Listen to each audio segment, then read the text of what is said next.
Nós conversamos com a prefeita Renata Ceni, de Francisco Morato, uma cidade próxima a Jundiaí, porém que não pertence à região, ao aglomerado de Jundiaí, e sim à região metropolitana da capital, a região metropolitana de São Paulo.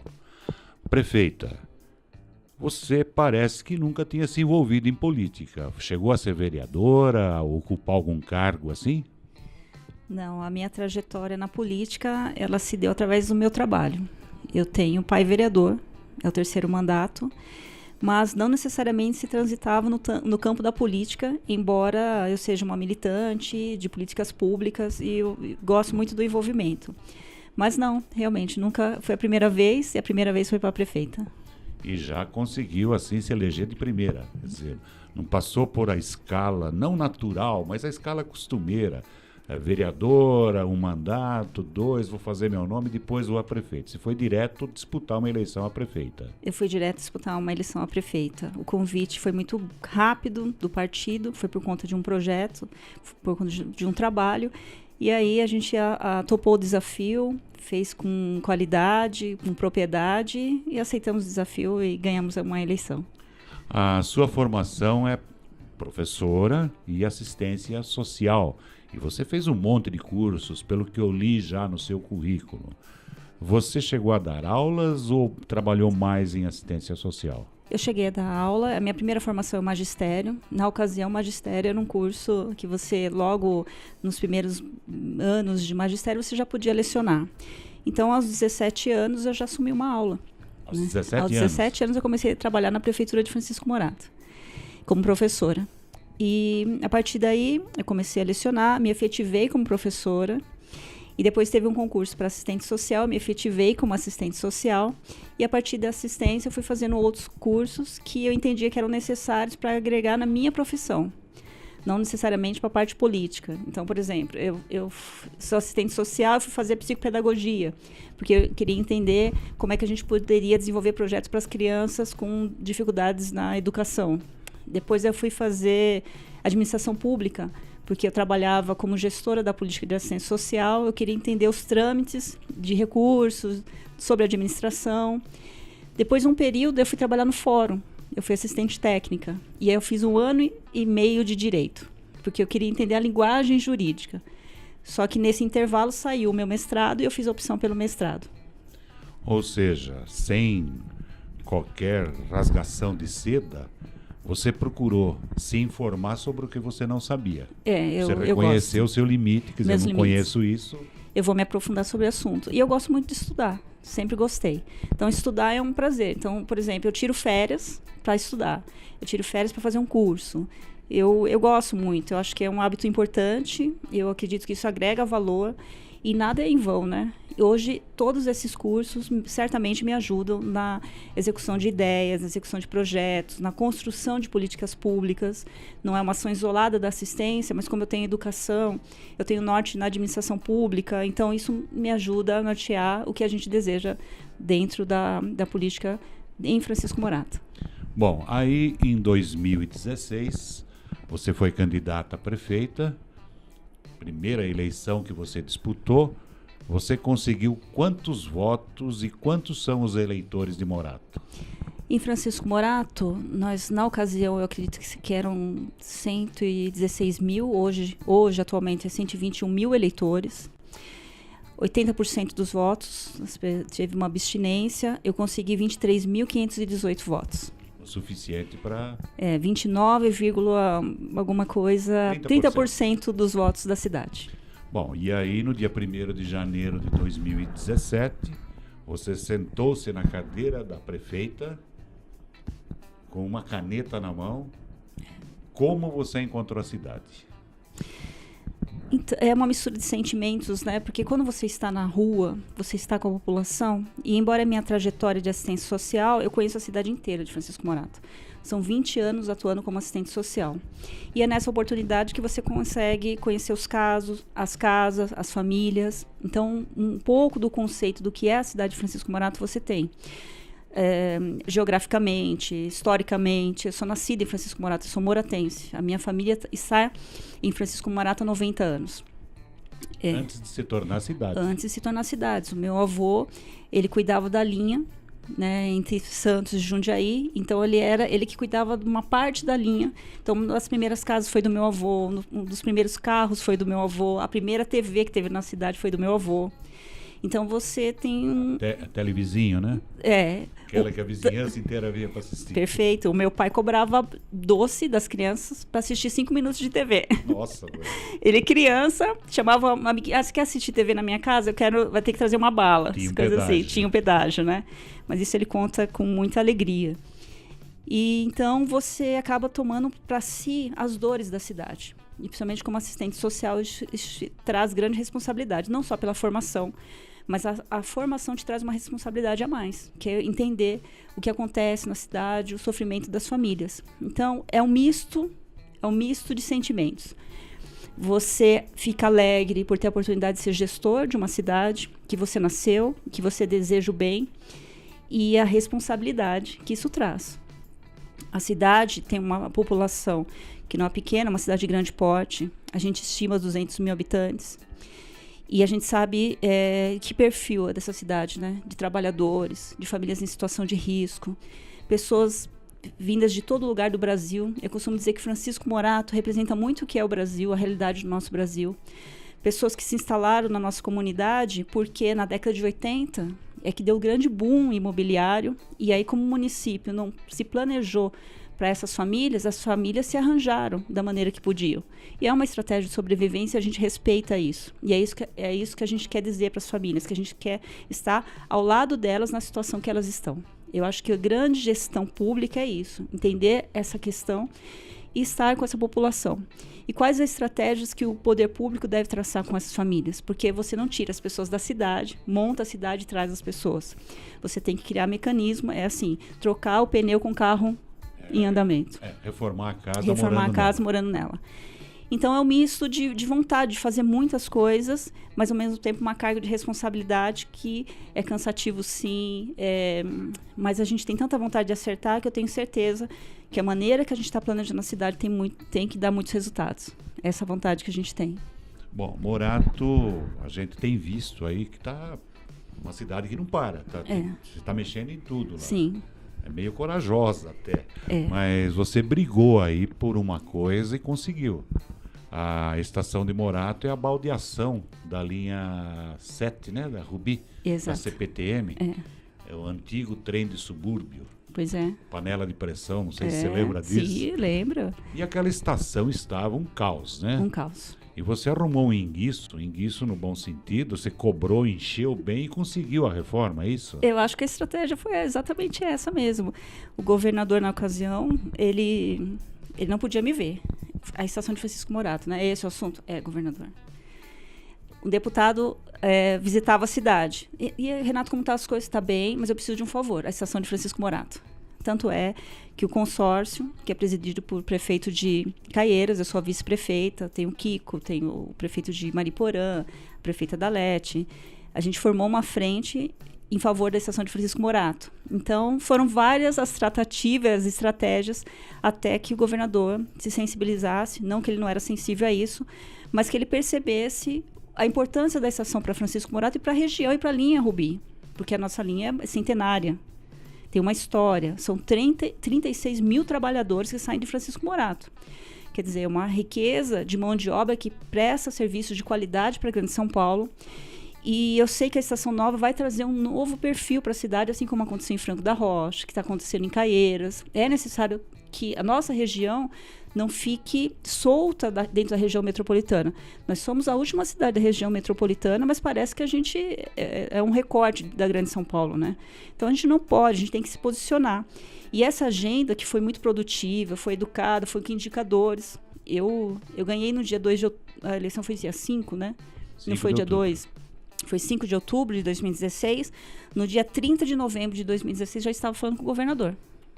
Ele veio até Franco da Rocha.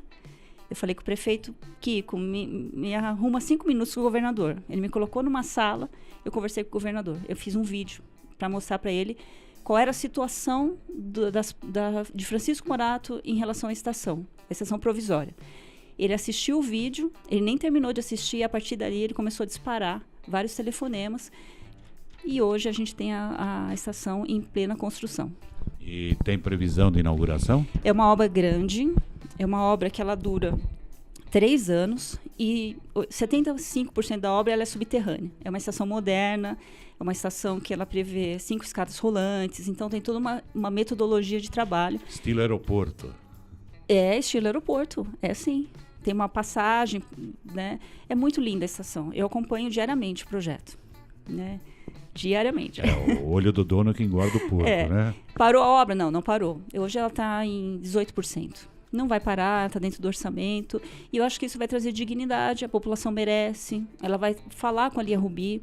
Ela tende a ser uma estação muito moderna, porque o pátio de manobras vai ser Francisco Morato. Então, depois de Barra Funda, a segunda importância de estação é a de Francisco Morato. Então, a gente fica feliz de ter feito uma agenda bem provocativa, mas no sentido bom, né? De falar assim, ó, Francisco Morato, e vencemos. Ganhou pela insistência.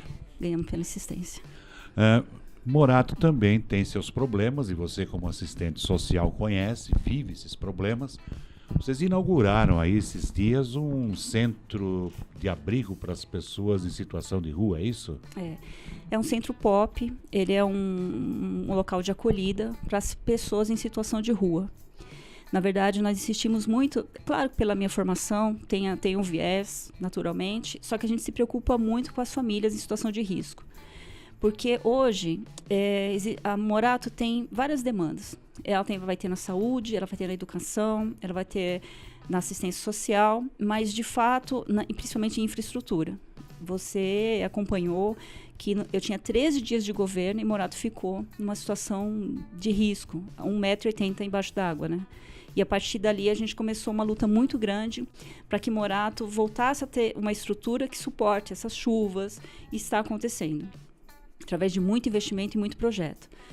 Mas esse centro POP, ele vem dialogar com o Sistema Único da Assistência Social, que nós somos um município audacioso, nós somos muito audaciosos porque nós instituímos uma política pública que garante dentro do orçamento um percentual para a política de assistência social. O Brasil não tem isso, o estado de São Paulo não tem isso. E a gente o fez. Porque Francisco Morato ainda há famílias em situação de risco. E se eu não proteger a família, nesse sentido, através do CREAS, que são Centros de Referência da Assistência Social, do CRAS e de políticas de medidas que vai agregar valor a essa família, e aí não é apoio, é direito social, o que a gente trata é direito social, você não desenvolve nunca uma comunidade.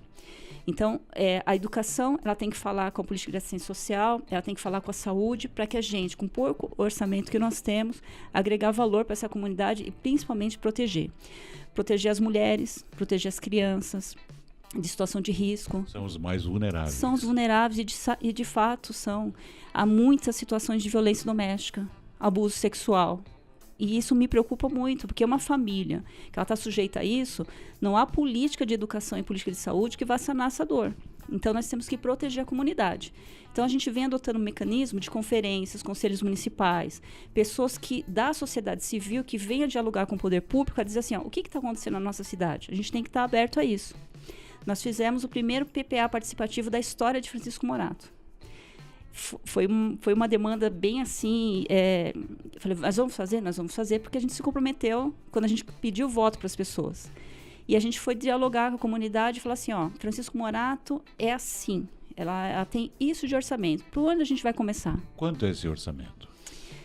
Olha, esse ano foi quanto? Recursos próprios, só de Francisco Morato, adivinha? Deve ser pouco. 13 milhões. Não é nada para uma cidade. Nada. Estou dizendo só de IPTU. Então, necessariamente, o município depende do governo do estado e do governo federal. Fundo de participação, ISS, 6 outros tributos fundamentais para a cidade.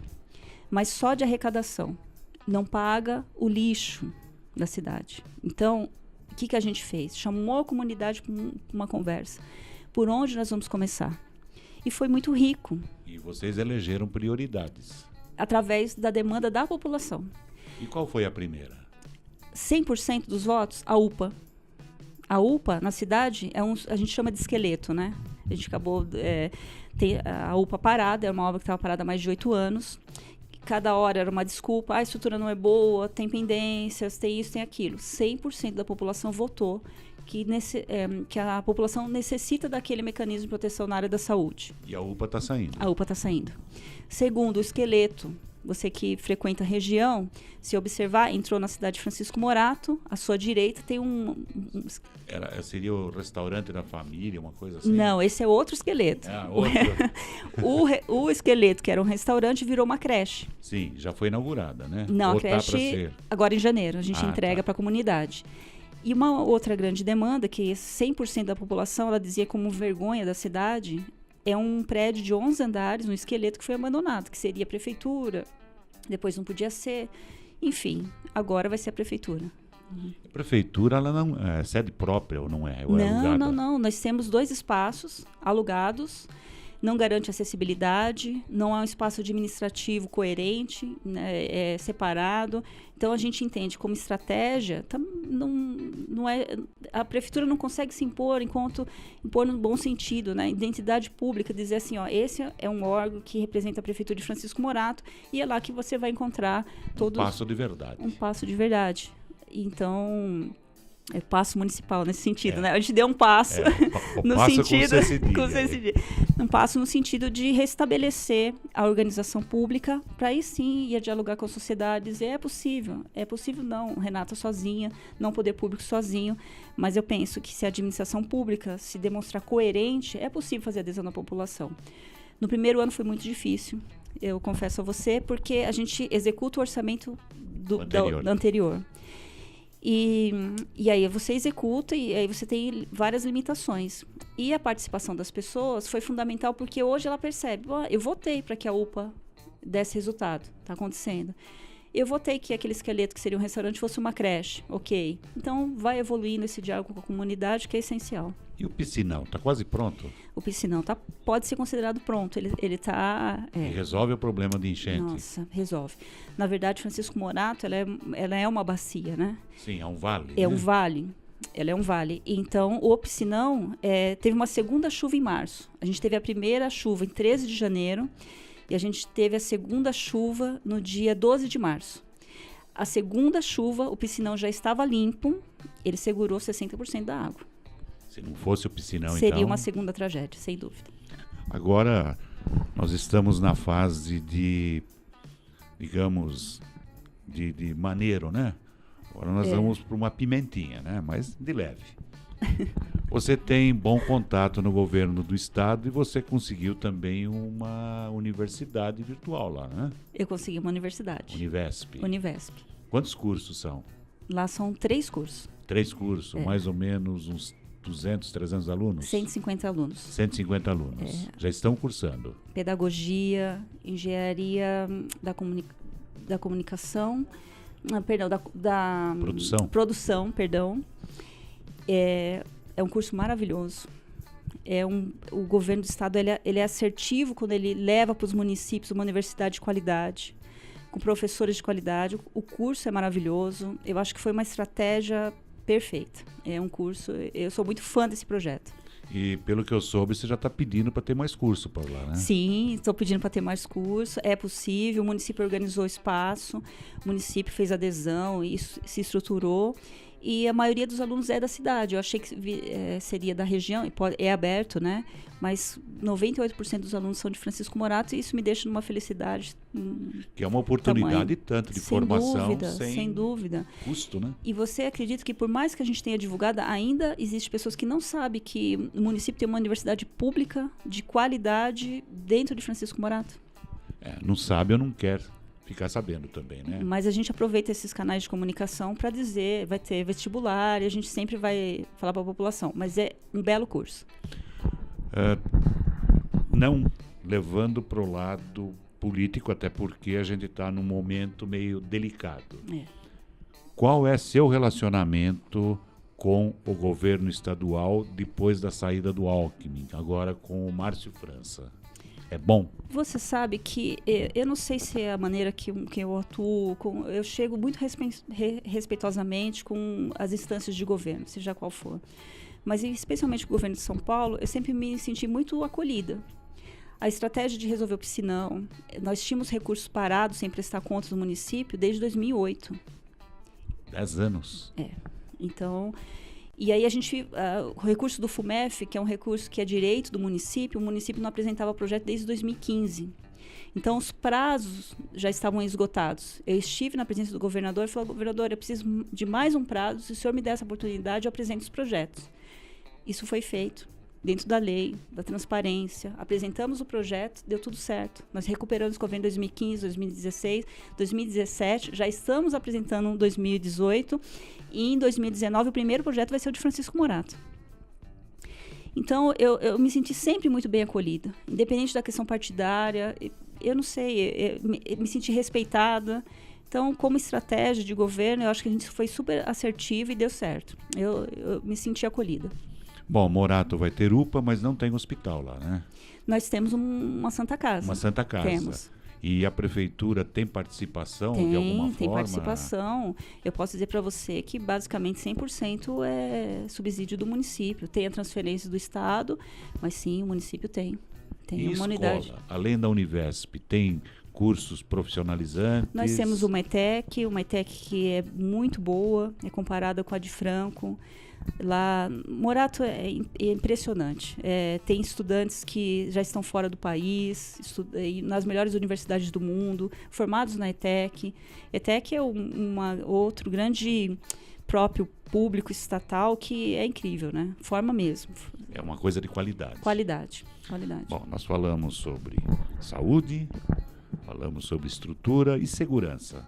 Melhorou a segurança de Morato? Dentro dos indicadores, eu acho que isso é Brasil, né? No Brasil a gente vive a sensação de insegurança, a gente vive em situação de risco social, mas na região ainda há indicadores que a gente pode dizer que são razoáveis, vamos dizer assim. Mas sim, há incidências em que a população se sente insegura. Mas eu sempre costumo dizer que segurança pública, e ao meu ver, é competência do governo do Estado. Tem que ser competência do governo do Estado. Estratégias, a mão de obra, eu acho que é a polícia que tem que ter isso. O município, cabe à guarda municipal, mas as pessoas... eu acho que guarda municipal é o que ela se propõe, guardar os próprios públicos. Ela não substitui polícia. Ela não substitui polícia. Hoje em dia existe uma nova lei que permite algumas atuações conjuntas. Sim, mas eu acho auxílio. Auxílio, mas eu acho que não tem que se opor ao papel do Estado. Segurança pública é papel do Estado e ele tem que tomar frente desses indicadores, né? A gente vive... você perde um celular, a sensação é muito ruim, entrar na sua casa é muito ruim... Você ser vítima de alguma violência e você não ter acesso é ruim. Nós temos uma delegacia da mulher. Essa delegacia da mulher não fica aberta 24 horas. É uma outra discussão que a gente quer fazer com o governo do Estado, que eu sei que vai acontecer. Então, não está sanada, não. A gente tem que ser muito honesto e dizer que não está sanada essas questões, que a gente se preocupa. O município hoje ele não tem fôlego financeiro, embora eu adoraria ter uma guarda municipal. Isso vai se tratar ao longo do tempo. A médio prazo, a gente tem achado alternativas para trazer isso para o município, mas eu penso que a gente tem que pensar em todas as instâncias de governo, federal, estadual e municipal. A gente não pode estar sozinha nessa, né? Não. Morato tem um bom comércio e algumas empresas grandes, até industriais. Você pretende levar mais indústrias para Morato? Morato, 53 anos, para você ter uma ideia, ele não tem um plano diretor. Não tem plano diretor? Não tem plano diretor. Morato não tem plano, não tinha, agora vai ter. Não tem plano de mobilidade urbana. Então, o que a gente observa agora, embora eu seja da cidade, eu trabalho na cidade, essas questões públicas você só vai te afetar quando você está administrando uma cidade. Então, a gente foi pegar o planejamento. Então, a gente percebe a fragilidade de documentos que a cidade tem em relação a indicadores. a propriedade de dizer quanto nós somos, onde nós estamos, quais são os pontos vulneráveis da cidade. Então, agora nós estamos fazendo o plano diretor, que vai falar, vai casar e vai falar com a linguagem atual da cidade. Nós vamos fazer o georreferenciamento, que é histórico, que é um documento preciso, que vai dizer número de dados, quantas casas nós somos, enfim, nós temos. E nós vamos fazer o plano de mobilidade urbana, o plano de resíduos sólidos, que isso é importante para pegar recursos do governo do estado. Então, essas estratégias já estão sendo encaminhadas para que, de fato, a gente possa fazer uma política pública adequada, não por indicadores de pesquisa, outras, mas, de fato, falar assim, Francisco Morato hoje é isso. Então, a gente está avançando nesses documentos. Bom, para encerrar, o que você teria a dizer à população de Francisco Morato? Eu tenho a dizer que... eu sempre... Não como justificativa, claro, né? O que você tem a dizer sobre isso, não é? O que você tem a falar para eles? Que quando eu acordo, a gente não levanta e vai falar assim, hoje eu vou fazer o meu pior. Jamais. A gente levanta com uma vontade muito grande de ser assertiva, de que a nossa vontade, que é aqui, mas você depende de uma série de documentos, que a lei de responsabilidade fiscal, ela acaba... ela é importante...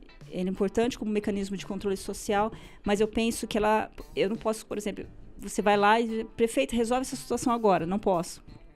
Eu tenho que respeitar a lei. É a lei que diz como o meu governo deve ser.